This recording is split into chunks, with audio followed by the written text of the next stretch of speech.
E aí, pessoal, tudo beleza? Vamos a mais uma aula de Física 2 e nessa aula nós vamos falar sobre quantidade de calor.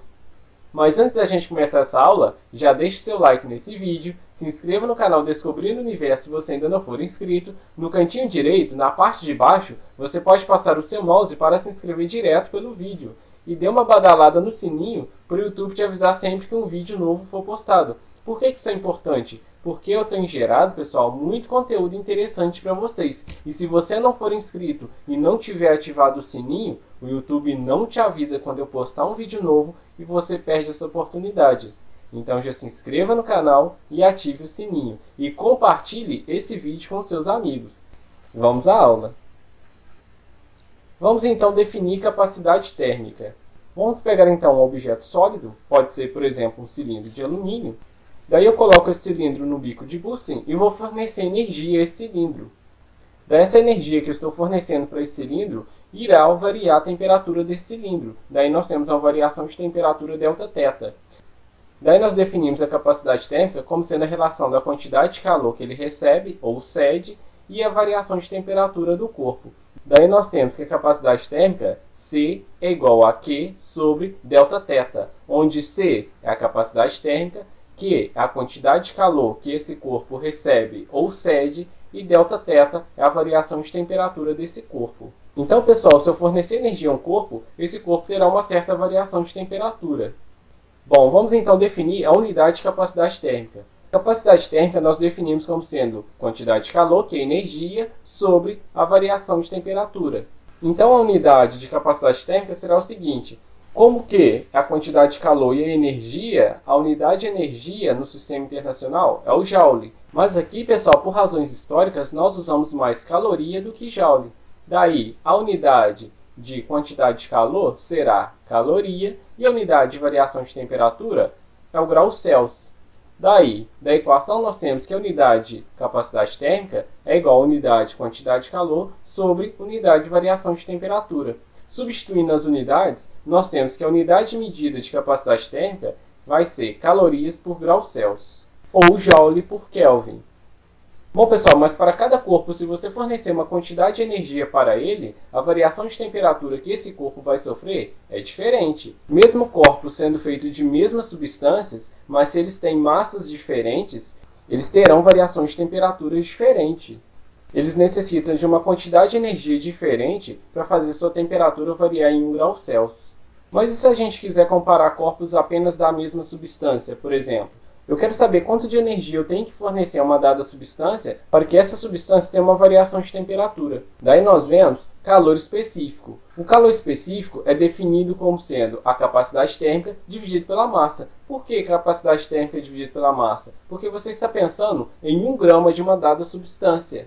Daí a unidade de calor específico é a seguinte: a unidade de medida de massa é o grama. A unidade de medida de capacidade térmica, nós vimos que é caloria por grau Celsius. Da expressão, nós temos que a unidade de calor específico é igual a unidade de capacidade térmica sobre a unidade de massa. Substituindo, nós temos que a unidade de calor específico é igual a caloria por grau Celsius sobre grama. Aqui nós temos uma fração de 3 andares, nós podemos resolver conservando a primeira, multiplicando pelo inverso da segunda. Daí a unidade de calor específico vai ser caloria por grama grau Celsius, ou Joule por quilograma Kelvin. Mas como cada substância tem um calor específico diferente, vamos ver aqui o calor específico de algumas substâncias. Aqui você não precisa decorar esses valores. Vamos pegar a água, por exemplo. O calor específico da água é 1 caloria por grama grau Celsius. O calor específico do alumínio é 0,22 calorias por grama grau Celsius. O calor específico do ferro é 0,11 calorias por grama grau Celsius. E o calor específico do gelo é 0,55 calorias por grama grau Celsius. O calor específico do gelo é próximo ao calor específico do vapor. Bom, pessoal, então percebam que quanto maior o calor específico da substância, mais energia eu devo fornecer a essa substância para variar a temperatura dela. O calor específico da água é 1 caloria por grama grau Celsius. Pessoal, a água é usada como referência. Comparando a água com o alumínio, é mais fácil eu esquentar o alumínio do que eu esquentar a água. Ou seja, fornecendo a mesma quantidade de energia, a mesma quantidade de água e a mesma quantidade de alumínio, nós percebemos que o alumínio terá uma variação de temperatura maior do que a água. Bom, um dos problemas de engenharia, pessoal, na construção dos automóveis foi desenvolver um sistema de refrigeração do motor. O primeiro sistema de refrigeração projetado foi o ar. Forçava-se a passagem do vento pelo motor para baixar a temperatura, evitando o aquecimento excessivo. Hoje, a maioria dos veículos possui sistema de refrigeração a água. Por que a refrigeração a água é mais eficiente do que o ar? Muito bem, aluno atento. A água tem calor específico maior que o ar, por isso ela demora mais para aquecer. Bom, vamos então definir a expressão da quantidade de calor. A quantidade de calor pode ser definida da seguinte forma. Nós vimos a capacidade térmica, que é a razão da quantidade de calor, pela variação de temperatura. Nós podemos isolar a quantidade de calor, que ΔT está dividindo, vamos passar multiplicando. Daí Q igual a C vezes ΔT. Nós vimos que o calor específico de uma substância é a razão da capacidade térmica pela massa.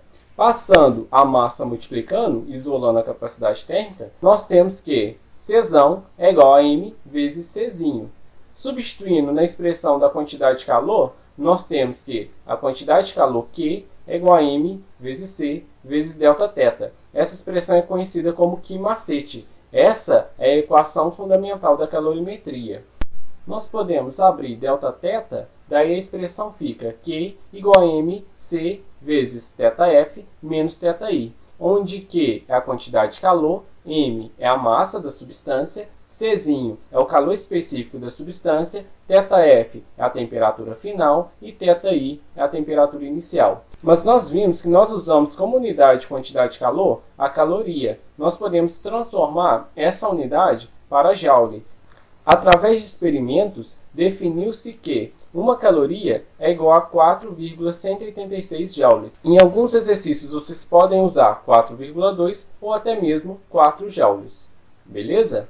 Bom, vamos então definir outra grandeza importante na física, que é a potência térmica. Nós definimos potência, pessoal, como a quantidade de energia transferida no intervalo de tempo. Então, se você quer descobrir a quantidade de energia transferida no intervalo de tempo, basta calcular a potência. Então, potência é uma grandeza de extrema importância na física. Daí nós definimos potência como sendo energia sobre a variação do tempo.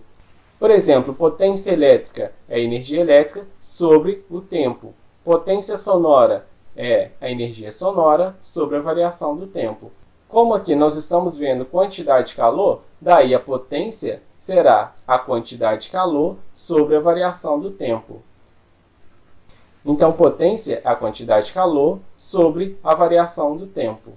A unidade de potência no sistema internacional será a seguinte. A unidade de potência é igual a unidade de energia sobre a unidade de tempo. A unidade de energia é o joule e a unidade de tempo é o segundo. Daí a unidade de potência será o joule por segundo. Mas 1 joule por segundo equivale a 1 watt. Daí a unidade de potência será o watt. Como aqui nós estamos trabalhando com quantidade de calor e nós vimos que nós podemos usar a unidade caloria, daí nós temos também como unidade de potência caloria por segundo. Beleza? Bom, vamos ver aqui um conceito que é equivalente à água. O que seria equivalente à água?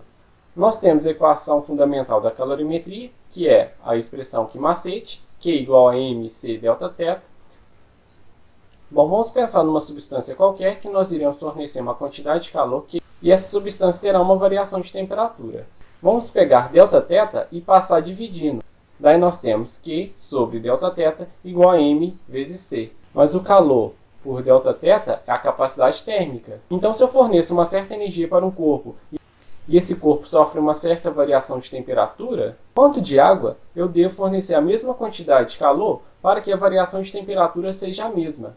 Isso é equivalente em água. Equivalente à água é uma forma de você comparar o corpo que você está estudando a uma certa porção de água. Então, forneço energia, o corpo terá uma variação de temperatura.